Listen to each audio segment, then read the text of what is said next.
जानते हैं देश दुनिया की सिलेक्टेड काम की बहुत ही महत्वपूर्ण सिलेक्टेड खबरों को सिर्फ 10 मिनट में 50 बड़ी खबरों को। लेकिन दोस्तों, वीडियो को आगे बढ़ने से पहले अगर आप लोगों ने हमारे चैनल को अब तक सब्सक्राइब नहीं किया तो सब्सक्राइब करके नीचे का बेल आइकन को जरूर प्रेस कीजिए।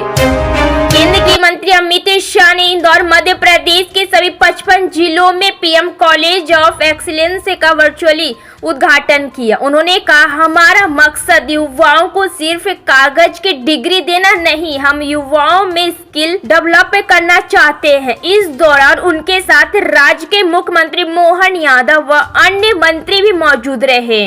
केंद्रीय मंत्री व बिहार के पूर्व मुख्यमंत्री जीतन राम मांझी ने कहा कि बिहारी के लिए विशेष दर्जा की मांग करना यानी कि पत्थर पर सिर पटकने जैसा है। उन्होंने कहा कि नीति आयोग ने साफ कह दिया है कि किसी राज्य को विशेष राज्य का दर्जा नहीं दिया जाएगा और ऐसे में विशेष राज्य के दर्जा की मांग ठीक नहीं है। भाजपा को जल्दी ही नया राष्ट्रीय अध्यक्ष मिलने वाला है। जेपी नड्डा का कार्यकाल समाप्त हो गया है। हालांकि उनका कार्यकाल जून 2024 तक बढ़ा दिया गया था, लेकिन अब उन्हें सरकार में महत्वपूर्ण जिम्मेदारियां सौंप दी गई है। नतीजन भाजपा अब नए अध्यक्ष की तलाश में है। भाजपा का लक्ष्य इस साल सितंबर तक नए राष्ट्रीय अध्यक्ष की नियुक्ति करना है, जिसके लिए अब हलचल तेज हो गई है। मध्य प्रदेश की आर्थिक राजधानी इंदौर ने स्वच्छता के बाद एक बार फिर नया इतिहास कायम किया है, जहां शहर में 51 लाख पौधे लगाकर वर्ल्ड रिकॉर्ड कायम किया गया। वहीं इस कार्यक्रम में केंद्रीय गृह मंत्री Amit Shah, CM doctor Mohan Yadav, cabinet मंत्री कैलाश विजयवर्गीय, तुलसी सिलावट समेत तमाम जनप्रतिनिधियों ने हिस्सा लिया है। राजधानी लखनऊ में बीजेपी की प्रदेश कार्य समिति की बैठक बीजेपी अध्यक्ष जेपी नड्डा की मौजूदगी में हुई। इस दौरान मुख्यमंत्री योगी आदित्यनाथ ने अपने संबोधन में विपक्ष पर जमकर हमला बोला। झारखंड के मुख्यमंत्री हेमंत सोरेन और उनकी पत्नी विधायक कल्पना सोरेन ने बाबा विश्वनाथ के दर्शन किए। बाबा के दरबार में विधिवत पूजा अर्चना के बाद मुख्यमंत्री सोरेन ने बाबा से झारखंड वासियों की खुशहाली, सुख, समृद्धि एवं उन्नति की कामना की। लोकसभा चुनाव 2024 के बाद पहली बार यूपी बीजेपी कार्य समिति की बैठक लखनऊ में हुई। इस बैठक में सूबे के मुख्यमंत्री योगी आदित्यनाथ ने कार्यकर्ताओं को संबोधित करते हुए कहा कि लोकसभा चुनाव में यूपी में जो परिणाम सामने आए हैं, उसे लेकर कार्यकर्ताओं को बैकफुट पर आने की जरूरत नहीं है। मोदी सरकार तीसरी बार सत्ता में लौटी है। वित्त मंत्री बनने के बाद एक बार फिर से निर्मला सीतारमण मोदी सरकार के तीसरे कार्यकाल का पहला बजट पेश करेंगे। 30 जुलाई को वित्त मंत्री संसद में बजट पेश करेंगी। बजट को लेकर सबकी अपनी अपनी उम्मीदें हैं। देश के नौकर पेशा को उम्मीद है कि वित्त मंत्री इस बार बजट में उन्हें बड़ी राहत दे सकती है। खासकर इनकम टैक्स की कटौती को लेकर सबकी निगाहें हैं।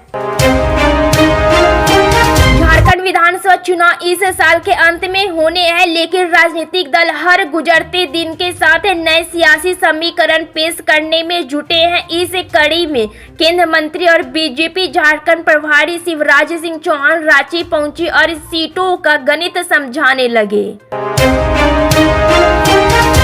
बेरोजगारी के मुद्दे पर कांग्रेस ने प्रधानमंत्री नरेंद्र मोदी पर पलटवार किया। उसने आरोप लगाया कि प्रधानमंत्री झूठ का जाल बुन रहे हैं। दरअसल एक दिन पहले प्रधानमंत्री ने मुंबई में एक कार्यक्रम को संबोधित करते हुए दावा किया था कि बीते 3 से 4 वर्ष में 8 करोड़ नौकरियां पैदा हुई है। उन्होंने यह भी कहा था कि नौकरियों पर झूठ फैलाने वाले अब बेनकाम हो चुके हैं। 23 जुलाई 2024 को वित्त वर्ष 2024-2025 के लिए यूनियन बजट पेश होगा। इस बजट से कई उम्मीदें बनी हुई है। आम जनता को उम्मीद है कि सरकार महंगाई को कम करने और टैक्स बोझ को कम करने के लिए कोई ऐलान कर सकते हैं।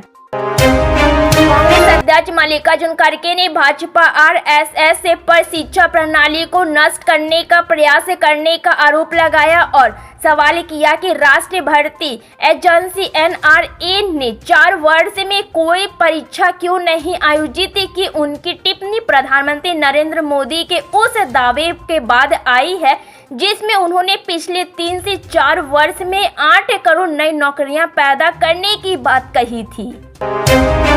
उन लोगों के लिए भी जेल की सजा जो गैर कानूनी संगठन के सदस्य नहीं है लेकिन योगदान देते या प्राप्त करते हैं, कोई योगदान या सहायता मांगते या सदस्यों को पनाह देते हैं। यही महाराष्ट्र विशेष जन सुरक्षा विधेयक में मांग की गई है जिसे राज्य सरकार ने गुरुवार को नक्सलियों और उनके समर्थकों के खिलाफ पेश किया है।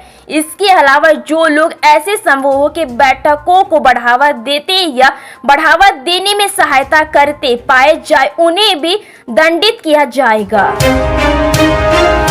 सीएम योगी ने आम चुनाव के परिणामों का भी जिक्र करते हुए कहा कि इसमें कोई शक नहीं है कि जितना वोट परसेंटेज 2014, 2027 और 2022 से बीजेपी के पक्ष में था, 2024 भी बीजेपी उतना वोट पाने में सफल रही है। दरअसल लोकसभा चुनाव में बीजेपी को यूपी में उम्मीद के मुताबिक परिणाम नहीं मिले थे। 80 सीटों वाले राज्य में बीजेपी के खाते में सिर्फ 33 सीटें आई थी। 2024 भाजपा अध्यक्ष जेपी नड्डा का कार्यकाल जून 2024 को खत्म होने वाला है। अब उन्हें सरकार में महत्वपूर्ण जिम्मेदारियां सौंपी गई है। इसके चलते भाजपा अब नए अध्यक्ष की तलाश में है। भाजपा का लक्ष्य इस साल सितंबर तक नए राष्ट्रीय अध्यक्ष की नियुक्ति करना है, जिसके लिए अब पार्टी में हलचल तेज हो गई है। कॉर्पोरेट टैक्स में की गई कटौती को लेकर कांग्रेस ने केंद्र सरकार का घेराव किया। कांग्रेस ने आरोप लगाया कि टैक्स में कटौती से अरबपतियों की जेब में 2 लाख करोड़ रुपए चले गए, जबकि मिडिल क्लास आज भी कर और महंगाई के बोझ से दबा हुआ है। दिल्ली के मुख्यमंत्री अरविंद केजरीवाल अभी चर्चित आबकारी नीति घोटाले में तिहाड़ जेल में बंद है। जेल में बंद सीएम के स्वास्थ्य को लेकर कई बार विवाद हो चुका है। अब एक बार फिर आम आदमी पार्टी ने दावा किया है कि तिहाड़ में सीएम अरविंद केजरीवाल का स्वास्थ्य ठीक नहीं है। यूपी के मुख्यमंत्री योगी आदित्यनाथ ने कहा है कि भारतीय जनता पार्टी के कार्यकर्ताओं को किसी भी स्थिति में बैकफुट पर आने की आवश्यकता नहीं है, क्योंकि अपने अपना काम बखूबी किया है। 7 राज्यों के 13 विधानसभा सीटों पर हुए उपचुनावों में इंडिया ब्लॉक का पल्ला बहुत ही भारी रहा। विपक्षी गठबंधन इनमें से 10 सीटें जीत ली है। इनमें से कांग्रेस को 4 सीटें मिली है और वह बहुत ही उत्साहित है, लेकिन पंजाब में पार्टी के पैरों के नीचे से जमीन खिसक गई। पंजाब में लोकसभा चुनावों में कांग्रेस के शानदार प्रदर्शन के 6 हफ्ते बाद हुई जालघर पश्चिम में विधानसभा उपचुनाव में पार्टी सिर्फ हारी ही नहीं बल्कि वह भारतीय जनता पार्टी से भी पिछड़ गई है। राजधानी लखनऊ में आयोजित बीजेपी का कार्य समिति की बैठक में बीजेपी अध्यक्ष जेपी नड्डा ने अपने संबोधन में विपक्षी दलों पर जमकर निशाना साधा। वहीं उनके एक बयान को लेकर समाजवादी पार्टी के मुखिया और पूर्व मुख्यमंत्री अरविंद केजरीवाल ने बिना नाम लिए ही जेपी नड्डा पर निशाना साधा है। सपा मुखिया अखिलेश यादव ने कहा कि नकारात्मक लोग नकारात्मक ही सोचते हैं।